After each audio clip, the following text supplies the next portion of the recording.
Mechanism of respiration के 3 steps थे। पहले वाली वीडियो में अपन ने बात की ब्रीदिंग प्रोसेस की, जिसमें 2 स्टेप देखे गए, एक इंस्पायरेशन और एक एक्सपायरेशन। अभी इस मैकेनिज्म का सेकेंड पार्ट है जिसको देख रहे हैं अभी, exchange of gases. Exchange of gases या transfer of gases just depend on the partial pressure. कोई भी गैस होती है वो ट्रांसफर होती है, वो अपने हाई प्रेशर से लो प्रेशर की ओर मूव करती है। यदि अपन ऑक्सीजन का रूट देखें तो ऑक्सीजन का जो रूट होगा वो होगा एनवायरमेंट। एनवायरमेंट से जाएगी लंग्स में, लंग्स से जाएगी ब्लड में और ब्लड से जाएगी सेल में। सेल में ऑक्सीजन कार्बोहाइड्रेट यानी ग्लूकोज के साथ मिलकर रेस्पिरेशन प्रोसेस कंप्लीट होगी और उसके बाद में जो प्रोडक्ट बनेगा that is the carbon dioxide. वो कार्बन डाइऑक्साइड का जो रूट होगा सेल से आएगी ब्लड में, ब्लड से जाएगी लंग्स में और लंग्स से जाएगी एनवायरमेंट में। यहाँ पर इसके जो रूट की बात कर रही है वो रूट अभी मैंने समझाया, मीन्स ऑक्सीजन रन फ्रॉम या move from environment to lungs, then lungs to blood and the blood to the cell. Same thing here carbon dioxide is formed, then these carbon dioxide move from cell to blood, blood to lungs and after that lungs to environment, that is the root. But here is some data या some information related to the partial pressure of oxygen and carbon dioxide. environment में oxygen का यदि pressure देखें वो कितना होता है, approximate 159 mm of Hg, that is the unit of measurement of partial pressure. In the lungs, approximate the value of this one is approximate 104 mm of Hg. In the blood, that is approximate 95, and in the cell, that is 40 mm of Hg. तो कहने का मतलब ये जो oxygen है वो environment से, lungs से, ब्लड से होते होते सेल में गई है। तो गई है तो इसके पीछे इसकी पार्शियल प्रेशर का डिफरेंस है। यहाँ पर पार्शियल प्रेशर ज़्यादा है, then transfer from environment to the lungs. यहाँ पर ब्लड के कंपेयर में ज़्यादा है, then transfer into the blood. Blood में सेल के कंपेयर में क्या है, ज़्यादा है, then transfer into the cell. Same thing the root of carbon dioxide is opposite. In this, the partial pressure of the cell या partial pressure of the carbon dioxide into the cell, that is approximate 50 to either 45, depend on the deoxygenated either oxygenated blood. Deoxygenated it means impure blood, it means presence of carbon dioxide. Oxygenated it means presence of oxygen. So that is depend on types of the blood. Then in the blood the value of partial pressure approximate 45 mm of Hg. Then into the lungs that is 40, and into the environment very less than 1 approximate 0.3 mm of Hg. तो it means cell में इसकी value ज़्यादा है किसकी बजाय, blood से। Blood में ज़्यादा है किसकी कंपेयर में, लंग्स से। लंग्स में ज़्यादा है किसकी कंपेयर में, एनवायरमेंट से। तो इसका जो ऑक्सीजन का रूट होगा वो ये होगा, यानी environment to lungs, lungs to blood and blood to cell. Same thing carbon dioxide का जो रूट होगा वो कैसे होगा, cell to blood, blood to lungs and lungs to, एक तरीके से बात करें तो क्या होगा, एनवायरमेंट। तो इस तरीके से ये इनका एक्सचेंज होता है, गैसेज का एक्सचेंज होता है। और एक्सचेंज होना किसके ऊपर डिपेंड करेगा, इसके गैस के प्रेशर पे। तो ये था मैकेनिज्म ऑफ रेस्पिरेशन का सेकंड पार्ट। फर्स्ट था ब्रीदिंग, जिसमें अपन ने इंस्पायरेशन की बात की और एक्सपायरेशन की बात की।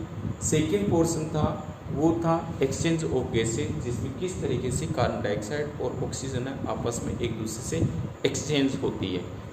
इसके बाद में अभी बात करेंगे अपन थर्ड पार्ट, वो होगा ट्रांसपोर्ट ऑफ गैसेज, जिसमें दोनों गैसों की बात करेंगे, कार्बन डाइऑक्साइड की बात करेंगे और ऑक्सीजन की भी बात करेंगे। तो अभी अपन डिस्कस कर रहे हैं वो है ट्रांसपोर्ट ऑफ गैसेज।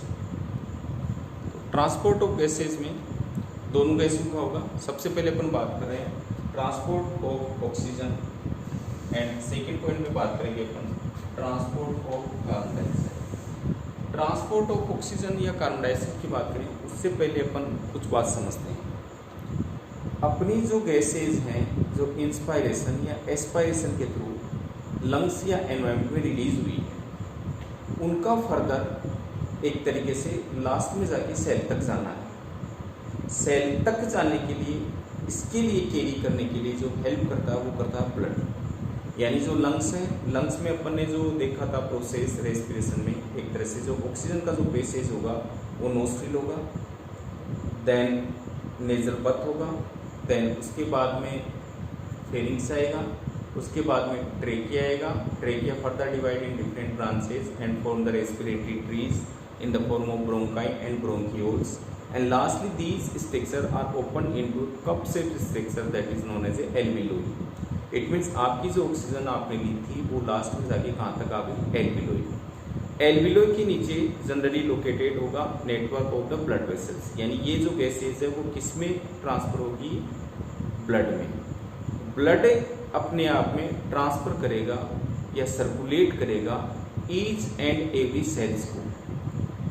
तो जो ब्लड लेके जाएगा वो जो प्रोसेस है अपने आप में कहला रही है ट्रांसपोर्ट ऑफ गैसेज। बट ये ट्रांसपोर्ट ऑफ गैसेज होती है वो डायरेक्टली नहीं हो सकती। इट मीन्स डायरेक्ट भी हो सकती है, कुछ के एक तरीके से कैरी करने वाले प्रोडक्ट के रूप में भी जा सकते हैं। फॉर एग्जांपल अपन ब्लड में कंपोजिशन देखें तो आरबीसी है, आरबीसी में जनरली प्रेजेंट होता है हीमोग्लोबिन, तो वो ऑक्सीजन को कैरी करके लेके जाता है। तो अलग अलग मोड के रूप में या अलग अलग पार्ट के रूप में इनका ट्रांसपोर्ट होता है। तो सबसे पहले अपन बात करें ट्रांसपोर्ट ऑफ ऑक्सीजन। ये जो ट्रांसपोर्ट ऑक्सीजन होगा वो दो तरीके से हो सकता है, in the form of oxyhaemoglobin, number 1 is in the form of oxyhaemoglobin, number 2 is in the form of direct plasma या direct dissolve in plasma. This one is approximate 97% and this one is approximate 3%. So that is the two part of the transport of oxygen. तो ये जो oxyhaemoglobin है यानी oxygen plus haemoglobin, यानी अपनी जो oxygen है अकेली मूव नहीं कर रही है सेल में, उसको ले जाने के लिए किसकी जरूरत है, हीमोग्लोबिन के साथ। और ऑक्सीजन और हीमोग्लोबिन कंबाइंड होकर बनाते हैं ऑक्सीहीमोग्लोबिन। और जनरली हीमोग्लोबिन होता है वो अपनी ब्लड का कंपोजिशन देखिए, ब्लड में ब्लड सेल्स होती है 3 टाइप्स की होती है, एक आरबीसी रेड ब्लड सेल्स, एक डब्ल्यूबीसी वाइट ब्लड सेल्स और एक प्लेटलेट्स। आरबीसी का जो कलर होता है वो रेड होता है। रेड क्यों होता है, एक तरीके से एक पिगमेंट होता है जिसको रेस्पिरेटरी पिगमेंट बोल सकते हैं, और वो पिगमेंट होता है अपने में हीमोग्लोबिन। तो हीमोग्लोबिन होता है वो ऑक्सीजन को कैरी करने में हेल्प करता है, यानी डिफरेंट जो सेल होता है उसमें लेके जाता है। तो जितना ज़्यादा अमाउंट हीमोग्लोबिन का होगा अपने में ब्लड में, उतनी ही तरीके से ऑक्सीजन का ट्रांसपोर्ट इजीली होगा। यदि हीमोग्लोबिन की वैल्यू या अमाउंट कम है तो ट्रांसपोर्ट ऑफ ऑक्सीजन होने में भी प्रॉब्लम आ सकती है या इसमें भी कमी हो सकती है। तो ये पहला पोर्शन था जो मैक्सिमम होता है अप्रोक्सीमेट 97%। सेकेंड जो होता है वो direct dissolve in the plasma, यानी कुछ जो ऑक्सीजन होती है प्लाज्मा वो भी अपने आप में एक ब्लड का पार्ट है, उसके साथ डायरेक्ट डिसॉल्व हो जाती है यानी डायरेक्ट घुल जाती है और उसके थ्रू वो जा सकती है। तो इस तरीके से ऑक्सीजन का ट्रांसपोर्ट होता है। नाउ नेक्स्ट बात करें कार्बन डाइऑक्साइड की बात करें अपन, तो कार्बन डाइऑक्साइड का जो ट्रांसपोर्ट होता है वो 3 तरीके से होता है। सबसे जो मेन पार्ट है वो है in the form of bicarbonate, यानी बाइकार्बोनेट का मतलब H2 वाटर प्लस CO2 दोनों मिलके H2CO3 का फॉर्मेशन करते हैं और इस तरीके से ये रन करती है। सेकेंड जो पार्ट होगा वो होगा कार्बोमिनो हीमोग्लोबिन।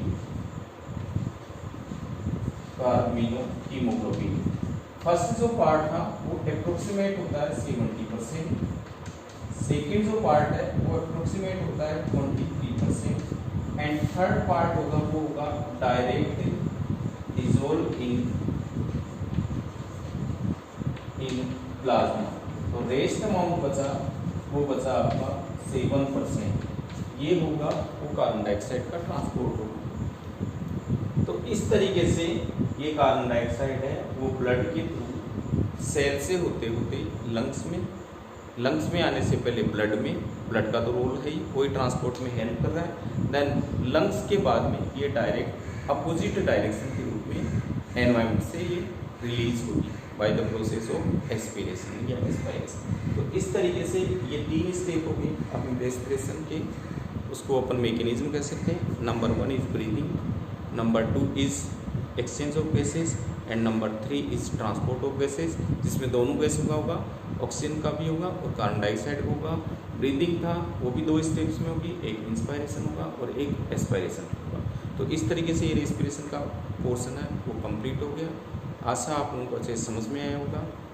आप घर पे रहिए, सुरक्षित रहिए, अपना ख्याल रखिए, अपने परिवार का ध्यान रखिए और साथ साथ आप ऑनलाइन जो भी आपको टीचर्स द्वारा जो भी आपको गाइडलाइन दी जा रही है उसको प्रॉपर फॉलो करें। Thank you very much.